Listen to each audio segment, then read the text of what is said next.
Great. So,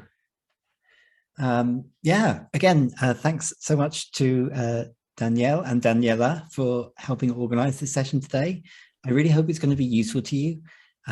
It's quite a challenge with so many people who are some just starting out, some in the advanced stations of analysis, some students doing research for the first time, some very senior. So I hope something in the presentation today is going to be helpful to you. If not, we're planning to have plenty of time at the end for questions. So do make sure that I can feed in something useful in some way. And I'll also be posting some links to quite a lot of other resources, which should be some kind of places to take a lot of what I covered today to a more kind of advanced level. The title of the talk today is Making Qualitative Analysis Constant, Comparative, and Collaborative. And I've already had people in the questions before ask for definitions of all of those different words. And don't worry, we're going to cover all of that. But I'm going to start out just with a very basic overview of qualitative research. I mean, what are the aims of qualitative research? When is it useful as a research paradigm? And my kind of take on this is that it's most useful when investigating complex issues and kind of issues where we want to know why about something or how. One of the things I've seen quite a lot of people doing research recently is on the impact of the COVID epidemic. And there are issues, for example, like vaccine hesitancy, which are quite easy to quantify. You can do a survey, you can ask how many people have got a particular opinion one way or another on vaccine, but why some people think one way or another is a much more complex research question. But it's something that qualitative research methods can be very powerful in helping us to understand. They aim generally to give us a very in-depth understanding of people's lives and their experiences. And from that, we can kind of infer a lot more about perhaps a particular group of people or society as a whole. We may actually just be interested in a case study where we're just looking at one or two people and their particular lives and experiences. But qualitative research is also very powerful for generating questions. And by that, I mean, when we don't actually know what question to ask, when we have a research problem, but we're not quite sure what the right question is to ask. And qualitative research, and especially some of the grounded theory approaches we'll look at briefly today, can help us with that. We're also looking at ways to generate new theories. So qualitative research can not just generate new research questions, but new theories, new ways of thinking about research issues that can kind of shift a paradigm and help us think in new ways. And for me, when qualitative research is being done well, those are some of the powerful things that it can achieve. But qualitative research comes with quite a lot of challenges with it as well. Most of the time, the research methods we use, such as semi-structured interviews, focus groups, diary methods, social media analysis, ethnography, all of these produce very complex, unstructured data, often people just talking about their lives or their experiences with very little structure and very little kind of common themes and threads. And it's often the job of the researcher to pull that out. One of the ways that I like to kind of show the difference between qualitative and quantitative data is for quantitative research, a lot of the time the analysis is the very easy part, or at least the quite quick part. It's quite easy to plug your data into SPSS or R. As long as you know you're choosing the right statistical tool, you can get an answer fairly quickly. But with qualitative analysis, you have this problem where you have usually quite small data sets. So you may even be talking to just one or maybe a dozen people, but those data sets are very detailed. They can be very long if there's something like a focus group or a semi-structured interview. When they're transcribed, my rule of thumb is that a typical small qualitative research project generally generates as much data as a PhD thesis worth of words. So you need some way to interpret and work with that while still preserving the richness and interesting stuff that's in the data. And then you've got this other challenge on top of it, which is you don't often have a very clear question in mind when you start qualitative research. Sometimes you do, sometimes you have a very specific theory and question that you're trying to answer or to engage with, but often you're looking for new things to come out of the data. And that kind of amplifies the amount of work that's done in the analysis stage again, because you may be identifying things as you go through that weren't particularly obvious when you started out. So what kind of approaches can help us with qualitative analysis? Well, there's a lot and far too many to go into in any depth today. But what we can do is talk about some of the most common, and that's probably coding. And by this, what we mean is when people create what we call codes or themes. And a code is something that is basically a topic or a category that's used to categorize certain extracts from the data. And coding process is one where we go through and create codes, often as we go along through the data, and we assign certain bits of text to those codes. And in doing that, we're starting to create some kind of structure on the data, something that helps us to pull together responses from different people, people talking about different topics, and helps us to kind of get a clearer picture of what's going on in the data. There's quite a nuanced difference between codes and themes. Themes I generally describe as being a kind of higher level concept, where codes are usually kind of quite basic descriptive ways of addressing the data. And this coding process, although not the only way to work with qualitative data, is probably the most common. There are two main kinds of coding which we do in qualitative analysis. Grounded theory, which is generally I describe as the one where you make it up as you go along. So you try and enter the data without a preconceived notion of what you're going to find in the data, and you allow yourself to be open in interpreting the data and creating codes which are suggested by the data as you go along.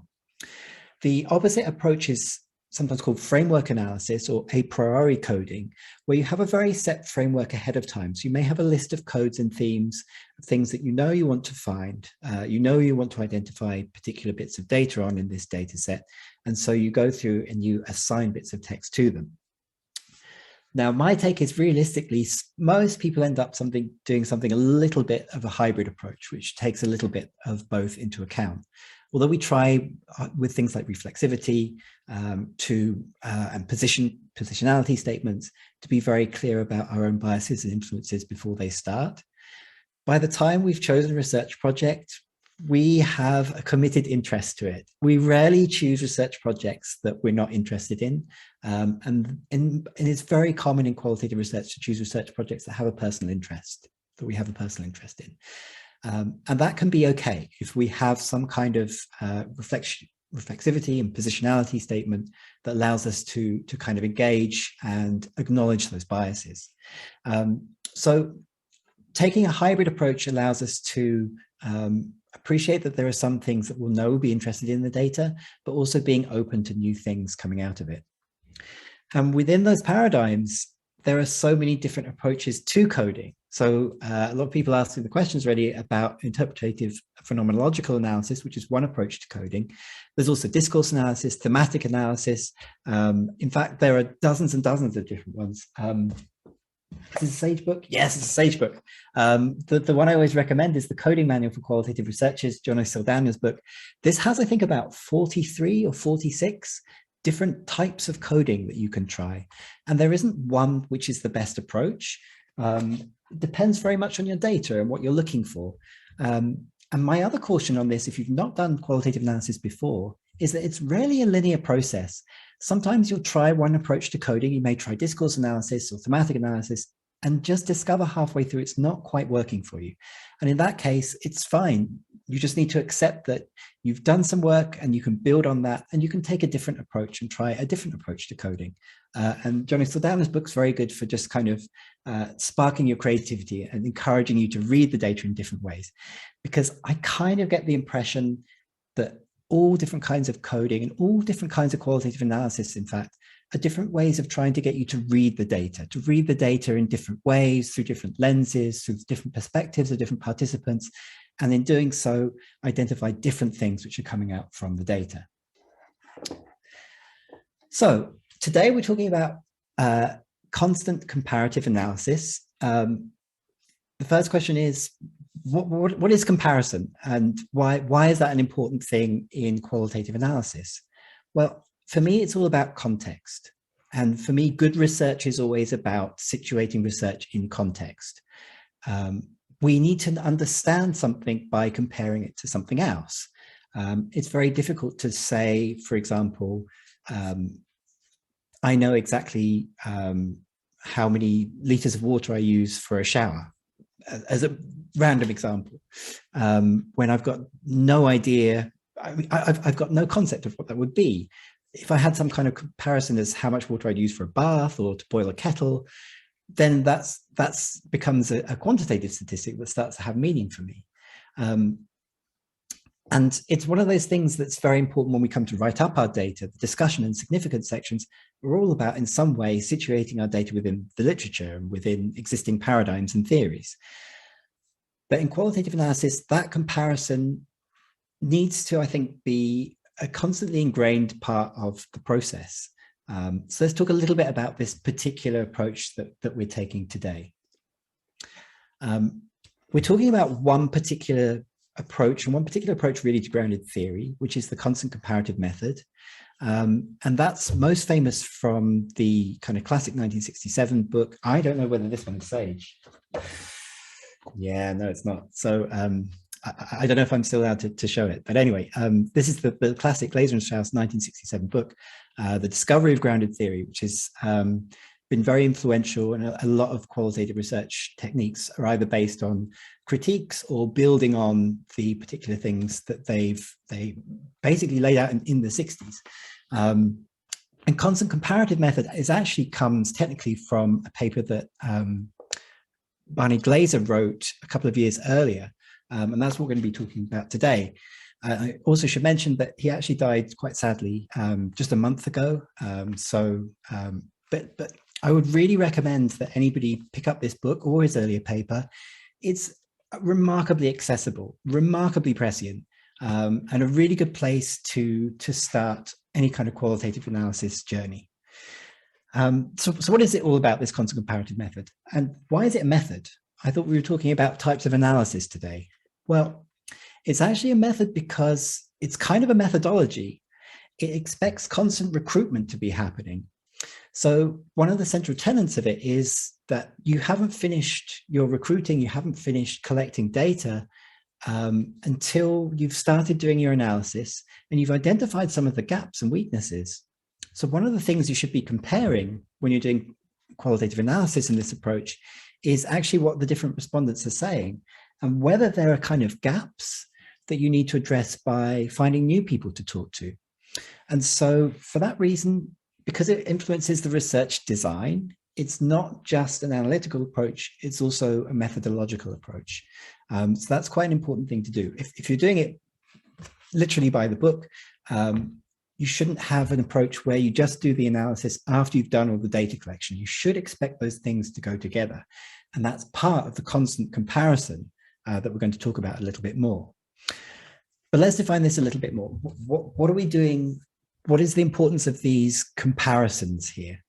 Well, this is from a paper from Tesh, which is much later, but for me really kind of explains this quite succinctly. It says comparing and contrasting is useful for practically all intellectual tasks during analysis. So forming categories, so those may be our codes and our themes, establishing the boundaries of the categories, so the nuanced meaning of those, assigning segments to the categories, so that's the coding approach, summarizing the content of each category, finding negative evidence, so things that contradict or things that don't appear in the data for some reason, are conspicuously absent. And the goal is to discern conceptual similarities, to refine the discriminative power of categories and to discover patterns. If you're doing coding, these categories that you create, these codes and these themes, they're the most important analytical construct. And so making sure that these are constantly being assessed and reassessed is a really key tenet to doing good comparative analysis. So this is the other question that lots of people had, which is a really good one. What do people compare? And the answer is basically all the things, everything. In constant comparative analysis, we should be comparing everything with everything and constantly. So what would that involve? So it involves comparing codes, so one code with another, and also what's going on within a particular code, your themes, your later hierarchical structures, your sources of data, your respondents, your transcripts, groups. So if people from one particular place or people with a particular background are saying different things to people from another place or background, we compare it with the theory. And we'll also talk later about how we should also be comparing with the literature.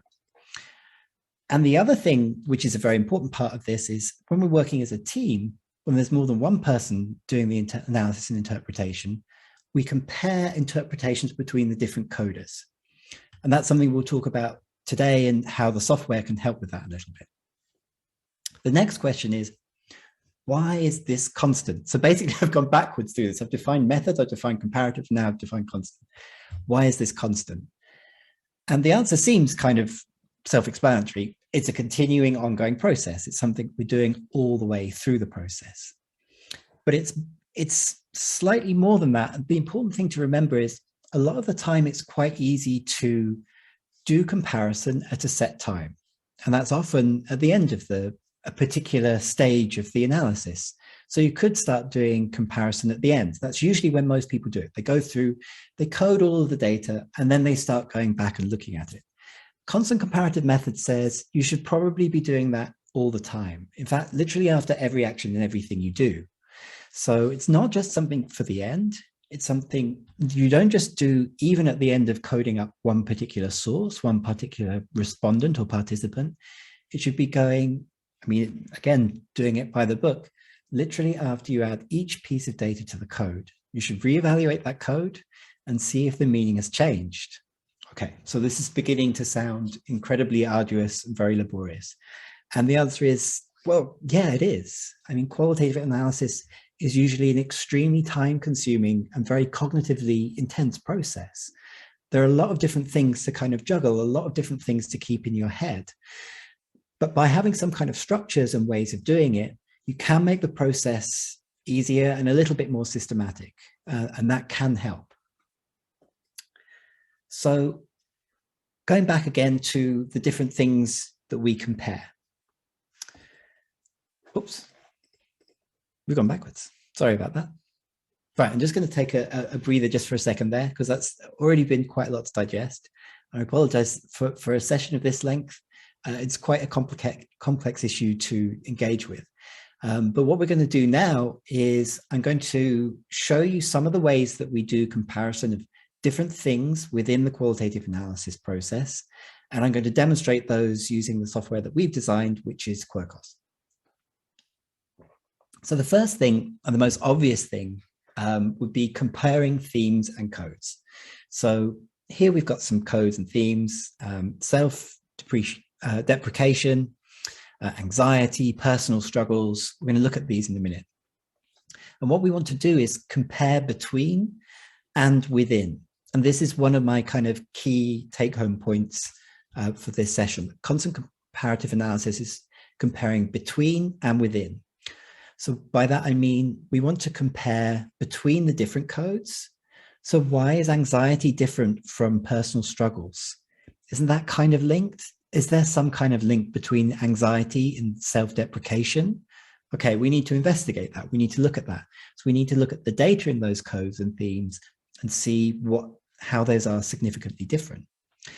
Or maybe they're the same. We also want to be looking for not just differences, but similarities as well. And we also want to be examining differences within the codes as well. So within the theme for anxiety, do different people use the term anxiety in different ways? Have we interpreted it in different ways? Is the word anxiety the right word for that code? This is a very common thing. It's very common to start and say, okay, I've read this interview. This person's clearly talking about anxiety. And then later on you go through and you're like, is it really anxiety or is it worries? Is anxious the right word? And then you go through and you do someone else's interview and you're like, okay, they're conceptualizing it completely differently. I'm not sure it fits into a concept of anxiety or worry. Is it just self-doubt or self-deprecation? These are the kinds of confidence-racking issues that qualitative analysis is perfectly normal and healthy to have in qualitative analysis. So this comparison, being consciously aware of this is important to kind of improve the quality of it. So these codes and themes should evolve, and they will evolve probably as you go through. It's very unusual that you can just, at the first guess, exactly conceptualize something which is going to be perfect for the whole of the project. Sometimes it happens, but it's pretty rare. And then we want to see also if there are themes and patterns emerging, again, between or within the data. So now I'm going to show you how we would do this in Quirkos. So I'm just going to switch over to Quirkos here. So this is the qualitative analysis package that we've designed.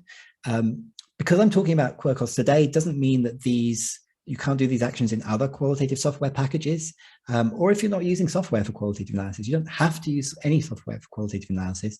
They're just tools to kind of help you manage the data better. But you'll see what we've got here is, I don't have an anxiety theme in this particular project, but I've got these here. We've got self-deprecation, researcher challenge, and personal struggles. So those are key. These are codes that I created. I create a code just by clicking on this plus button here, and I can create a new one. So let's create one called anxiety. Very bad at talking and typing, sorry. And then somewhere we've got this new code anxiety, so we can bring that in. And then the process here is we select some text, which, okay, they're talking about anxiety there. So these are the transcripts of the interviews. We bring them in and we just drag and drop text onto the bubble, and that's added it to that theme. So we've created a theme and we've added some text there, which comes from one of the interviews that we've done. And what I should also say is the example I'm giving here, you can download this directly from our website. So we've developed an open source qualitative research project, which you can access from our website. If you go to workshops and then qual. So this is a project which we did. It's a real research project with semi-structured interviews, which we transcribed. We anonymize them. We've got permission to make them open source. So you can use this for practice. And there are also coded projects here as well. So you can see what it's looked like when somebody's coded and interpreted the data. You don't have to use Quirkos to do this. These are just Word files. So you can download them and use them for any purpose you like. And this project, we're actually interviewing qualitative researchers about qualitative research. So it's a little bit meta, but it's something that lots of people can engage with. And it's quite interesting, people talking about their research journeys and their career trajectories.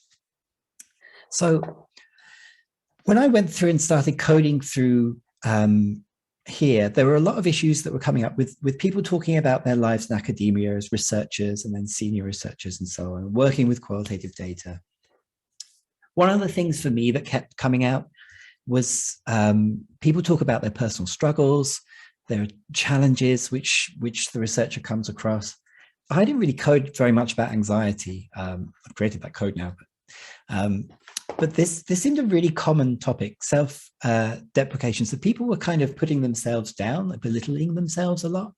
And there's quite a lot of examples of that here. So this here, we're in this tab here for Roger Health. So Roger is a health researcher. He says here, one time I did what my mother terms a proper job. I did a degree and a master's degree in sociology, and then I worked for 6 years in National Health Service. So it kind of feels like they're kind of putting themselves down a little bit, saying, well, their mother wouldn't consider what they do a proper job. And then here he says, I actually ended up kind of, without really thinking about it, doing some qualitative research for my dissertation. I'm not sure I would have even called it that. So this theme that I have here, this code self-deprecation, it seemed like this was something that at least this person and actually one of the other people that I was coding was talking about quite a lot. If I double click on this code in Quirkos, it will show me all of the different instances where I've coded text to that code. So these are all the extracts of text which I think are about self-deprecation. So they're not just from Roger, they're also from Jackie here. You can see here which source they come from Bruce as well, and source 30 as well. I'm not sure which one that. Oh, that's the social media source. So now I'm doing the comparison within the code. So I've compared my self-deprecation to personal struggles, anxiety. Now I'm looking within the code itself, and I'm comparing the different extracts. I'm comparing them, what Roger is saying about that, and also what Jackie saying about that. I was so ignorant about these things, really. I didn't even think or know there was such a thing as a comment, which would have been the wisest thing to do. I kind of fell into that discipline because I needed a job at a particular time. Well, not exactly a ringing endorsement of getting into qualitative research. But then as I go on and add more codes, and as I start to read through this, I'm starting to think that self-deprecation might not be the right term. It may be that what actually people here is modesty. So what will happen is that will change. So I can right click on these bubbles in Quirkos and I'll change the title here to modesty. And it may be that I create another code called modesty. And eventually I might merge them together, which I can do, or split them apart, which I can do. But it's very common when we do this constant comparative analysis, every time we're adding a piece of text, let's find another example.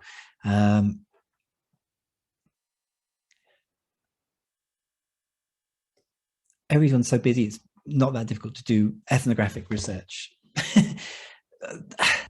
Again, are they kind of criticizing themselves? They're saying the work they do is easy. I think that's kind of modesty. So every time I'm adding a code, I can go back there at that section of that extract of text, well, are they saying that it's not difficult to do ethnographic self? That's not really self-deprecation. It's actually just kind of being a bit modest. So I've actually kind of changed my conceptualization there. So I've changed what I mean by that code and by that theme. So this is a very common process. And one of the things which the constant comparative method encourages you to do when you're doing it by the book, literally every time you add a new code, a new piece of text, see how that compares to everything else there. You don't need to physically look at it, but just kind of think in your head and just gradually try and get a sense of how that code and that theme is evolving. So that's the constant comparative method for codes, coding, and themes. But wait, there's more. We can also compare, and this is probably the most obvious thing to do in qualitative analysis, our different participants, our different responders to the project, and see the different kinds of things that they're saying and talking about. Again, it's very common to think, yeah, okay, we'll compare, what Bruce says with what Hugo says. That's pretty obvious. But it's also important to compare within one participant's own transcript or testimony. So is Bruce consistent with what he says? Is he saying things which contradict himself, even within that one interview that we did? That's one of the things that we need to go through and look at. So are the individuals being consistent with themselves? And it may be that you have multiple data sets or you've done multiple interviews with a person. Is that individual changing their opinion or the way they describe something over time? But you also would like to see, are someone's experiences unique? Are there other people, maybe in groups, so people from the same city, people with the same job or the same age? Are they saying similar things? Is there a reason we can find for that? And we can also compare different data types. So again, saying it with everything between and within. So we may have, for example, we have semi-structured interviews here. We may have also done focus groups. We may have done diary methodology, so getting people to keep their own diary. In my PhD research, I had people keep diaries, and I also did focus groups with the same people. And what people say in a public setting, so when there are other people present, it was obviously very different to how they present themselves in a private diary where they're just writing to themselves and other people can't see. So again, we're comparing within one particular data type. So does everybody in an interview say the same kind of things? Does everyone in a diary say similarly different things? And for those individual participants, are they saying different things if they're represented in more than one data type? So we can compare between the data types as well as the participants. And it's another thing to kind of bear in mind, because it's quite common for qualitative approaches to use more than one data collection method. So is the interview data consistent? And then how might it compare with social media? So it could be interesting to see what people in social media are saying about a particular topic, and see whether that kind of chimes with what our respondents are saying in the interviews, maybe how representative a particular way of expressing themselves might be. So let's see how this would look in the software again. So there's a couple of different ways that we can do that here. In Quirkos, we have this concept, which is the source properties. If you've used other software like MaxQDA or NVivo or Atlas TI before, these will be sometimes called the case properties or the attributes in NVivo. And they're basically any kind of way that we can describe the sources. So here we have the gender, the location, what discipline they're from, maybe a secondary discipline. We've got their name as well, so we can see multiple data sources if we have them. And then what we can do here is use the query view here. Whoops. We can choose a property, say the location. We've got location. We've got England and Australia. Okay, that's good. That'll make Danielle happy. And then we can run that query, click the update button, and now we're just seeing the results from all the different people who are from England. So that's our kind of England subset of our data. And this allows us to click down here and read. So we've got quotes from Danny, Jackie, Roger. Okay, so those seem to be the people that are from England in this data set. And we're seeing what they say about their career choices, but we can look at any of the codes or themes we have here. What are they saying about modesty or the common paradigm? Let's keep the career choices. That's quite a good one. And then we can read through this, see what they say. But we can also, in Quirkos at least, do a side-by-side comparison. So on the left, we've got what the people say in England, but we can also see that next to what the people say in Australia. So if I click update now, it may just be, oh, there's two people. Okay, well, there's multiple people, but the Australians haven't talked about career choices so much. I'm not going to make any kind of generic assumption about why that might be based on the fact that they're just Australian. But anyway, this is something that's interesting anyway. I don't want to quantify the data too much. I don't want to rely on the fact that 3 times more codes were created for career choices from people from England than Australia. That's kind of meaningless. What's of meaning to me is to read through this data and see if there is a significant difference when I read their quotes. So are the people in Australia describing their career choices in different ways? Does that reveal something particular about the Australian academic experience that's different to the English experience? So again, here I'm reading the groups now, a subset of my data between and within.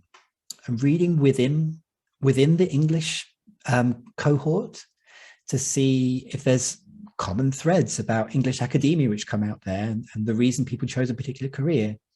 And then I'm comparing between now the Australian cohort and seeing if there are significant differences thematically or about their life experiences that I want to understand and look at further. So that's an example here of working between and within. But we can also, as I said, look at different data sources. So one of the other things in this project is that I actually imported a Twitter thread that was actually just from like yesterday. I don't know if any of you follow Dr. Raul Pajigo Vega. I've done some workshops with him before. He's a great character and a prolific tweeter. And he was asking a question yesterday to his thousands of followers. How often do you experience imposter syndrome? And this is within an academic context. And that's so relevant to what I was looking at here today that I actually copied the responses here and just copied and pasted them into Quirkos to see what people said. Never. There is only one imposter, and that's me. Okay. Is that modesty? I think that's self-deprecation. So you might want to go back to that particular code here. What else do we have here? I mainly experience being incompetent and feeling out of my depth in every aspect of my life with the crushing feeling that eventually I'll be found out and exposed as useless. Yikes. So again, when I add those codes, when I see how these people publicly on social media are talking about themselves and imposter syndrome, I'm thinking now that the theme here is probably best. I want to go back to self-deprecation. I can actually undo the changes that I made there and go back to that code and theme if I want to. But again, by looking at a different type of data here, and again, with these queries, I can do the same thing. So I can look at, got the property here for additional data. Yeah, so I've got the interviews here, and I've also got social media. So I can see results here that just come from any sources which are social media. So again, I'm comparing between and within these different types of sources. Okay. There's also one last thing that we can compare that's of note here, and that is between different researchers. So again, between and within, is one particular researcher interpreting the data consistent? Are they coding the same things in the same way across the whole project? But then also between, how do different people interpreting the data differ in what they say? And when we're working as a team, we can do these kind of between interpretations, and they're very interesting. Why we want to do qualitative analysis as a team? Well, it can be useful to share the workload. I mentioned before that qualitative analysis is extremely time consuming. And so you can split the task up. You can say, you go and interview those 3 transcripts. I'll go and interview these 3 transcripts. And then we can come back and, we get it done in half the time. Great. But we can also use it to have multiple interpretations. And this can be useful if we don't want to rely on just one person's interpretation of the data. If we want to have lots of different people see whether they see different things in the data, or they categorize and group things in different way. And this is very common in qualitative analysis. But it's important, and this comes from the original Glaser analysis. In proper grounded theory, in this kind of constant comparative analysis, the aim is not for uniformity. So Glaser says, the constant comparative method is not designed as methods of quantitative analysis are to guarantee that 2 analysts working independently with the same data will achieve the same result. It's not always the aim. For me, it's not about conformity. It's about using our differences as a discussion point. Whenever we've interpreted something differently, or we've created codes with a different name, we want to understand why. And so in Quirkos, there are lots of tools which kind of highlight these issues, not issues, but these kind of talking points, and use them to discuss why there are differences there, because that helps us understand the differences in our interpretation. So let's go back and very quickly show how we would do that. Now, in this project, there have been 2 coders, so I should give full credit to Kathy Gibbons, who led this research project. I've done very little coding in this project. She's done the majority of it. So when we go to highlight author here, so this is who did a particular piece of coding, and Kathy Gibbons, she's done the majority of this work, and we can look and see her work there. But again, so I can split this side by side, and if I put in highlight author, I'm D Turner, okay. We can see, oh dear. Oh, Daniel, you've not done a lot of work on this project, have you? Oh, okay. But it doesn't matter. It doesn't matter for this point. But what is interesting might be, did we use the same codes as much? Well, we both did career choices. We've actually coded different stuff to these. So we can look through and we can read everything that Kathy coded to career choice and everything that I coded to it. I admit I did this deliberately today. It's a little bit fake, but I've coded different stuff to Kathy. So what we now want to have is a discussion about that. Why did we do that? And also, I created this code, I did rename it self-deprecation, but because it was after Kathy did her coding, she's not coded anything to that. So again, we need to probably have a discussion about whether that code I've created is useful to answer our research questions, and whether Kathy should go back and kind of interpret the data differently and see how that works. I also use the personal struggles one a lot. She didn't very much. So there are tools in the software, and Quirkos is not unique in this, although Quirkos kind of tries to make it very visual, that will show you these kind of differences. Personally, I'm not a big proponent of using things like ANOVA or quantitative methods to show differences between coders, because the aim is not for conformity. It's not trying to get everyone to agree. It's understand where we have differences and use that as a point of analysis. So that's the aim of that. But you can also compare the literature. So have an integrated literature review. The last constant comparative thing you can do is, if you've got a key paper in this field, why not see how it compares to established theory?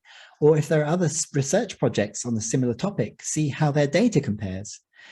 You can also use this point to compare with quantitative data to see or give context to quantitative data, and use mixed methods as well and see how these different types of data and different things in the literature might be suggesting different theories and different interpretations. Okay, so that's all I can describe about this today. And the question is this grounded theory? Well, grounded theory kind of has quite a wide, lots of different interpretations and lots of different ways to apply it. I'd say this probably is, at least technically according to Plato and Strauss, a key approach to grounded theory. It's aiming to create and test new theory. And it's also has that concept of open conceptualization. We're trying to find new things. Reflexivity is an important part of it, but it doesn't just have to be used with classical grounded theory. I've trying to stress today that this method of constantly comparing things in the data probably applies whatever kind of approach you're taking, whether it be IPA or discourse analysis or anything. It's just a good conceptual mindset to get in. It doesn't mean that it's more rigorous, but for me, rigor in qualitative analysis and research is not always the aim. Again, it's not trying to have everybody have the correct interpretation, but having a careful systematic approach, I think, gets you into a better frame of mind to create better interpretations and to think kind of more broadly. So if you want more technical details on constant comparative methods as it stands in the literature, on our blog, there's a much more detailed blog post, which kind of breaks down some of these and some of the interpretations and critiques of them as well. And there's also hundreds more articles there on IPA, on discourse analysis, on grounded theory, on framework analysis, a priori coding. Pretty much every kind of aspect of qualitative analysis, we've got a blog post for. So that can be quite a useful resource, especially as it's got links to all the kind of key references in literature if you want to read further. So the other thing that people are asking before we get to the questions is, what is Quirkos? So Quirkos is a software tool that I left academia to design. It's software designed for coding and exploring text data. It's basically, as a qualitative researcher, the software I really wanted to have and didn't exist. So I had to go and make it. And now that's been my job for nearly 10 years now. The concept was we wanted something that was a lot easier to use and a lot more visual than the other sources, the other qualitative software packages out there, and for it to be trying and as agnostic to different qualitative approaches as possible. So it didn't matter whether you're using grounded theory, thematic analysis, discourse, or IPA, it would have tools that would help you with all those different approaches.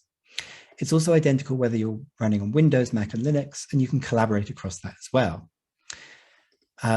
A lot of people asked how it compared to the other software. So the big three in my head would be Atlas TI, MaxQDA, and NVivo. Those are the big three. Quirkos doesn't have any support for multimedia data, so it doesn't support audio or video data. So you can only work with text and very soon pictures as well. It's also not designed to do kind of big data analysis. It's not designed for you to work with thousands or hundreds of sources. It doesn't really have an interface that facilitates that. It's designed for kind of typical smaller qualitative projects where you've got dozens or maybe 100 or so different sources. But it's much cheaper, and that's kind of one of the other key things about it. Depending on who you are and where you are, it's probably about half the price of some of those other ones. And we've got options. You can pay, for example, the student rate, if you're paying for a year, it's just $5 a month. But you can also have an unlimited license, which stores data offline, and that's just $69. And that's not for a year or 2 years or just for your studies. That's a lifetime license. We also offer rates for academics, and there are group discounts as well. Quirkos Cloud is our tool which has real live collaboration. And by that, what I mean is you can share a project and you can all work on it at the same time, just like if you're working in Google Docs, and you can pop up in real time and see everything that's going on. I can't stress what a big deal that is and how easy that makes managing teamwork and qualitative projects. And our cloud subscription means you can have unlimited projects, unlimited sharing and collaboration and users on one project. There's no restriction on it like the other software packages have. We have a global network of encrypted servers, which means that wherever you're working, it's pretty snappy, but also your data is end-to-end encrypted and at rest. So it should be able to work with your local data protection requirements. Quirkos Cloud includes software and unlimited projects, as I said. There's a 14-day free trial. You can sign up today to try it. And because of this fantastic collaboration with Sage, there's also 25% off for the next year. So if you use the code SAGE25 when you register, you'll get an extra 25% off on top of any of those additional discounts that we offer. And next month, we have a new version of Quirkos that works entirely in the browser. We've been working on this for almost 2 years now. And it'll be finally ready next month. But it also means that you don't have to install anything on your computer. Any web browser it will work on. It also has got a dedicated mode for working on phones and tablets. So it's very touch friendly and really fun to engage with wherever you are on any device. So a whirlwind tour of constant comparative analysis and a little bit about Quirkos as well. I hope this was useful in some way. I'm sorry I've gone 5 minutes over time, but please let me know in the chat if there are any questions that you would like me to answer. If I don't get around to them today, I've got my email address here. Please feel free to drop me an email. I'm always happy to have discussions about different types of qualitative analysis and answer any questions you might have about the software. Great. Thank you so much. Thank you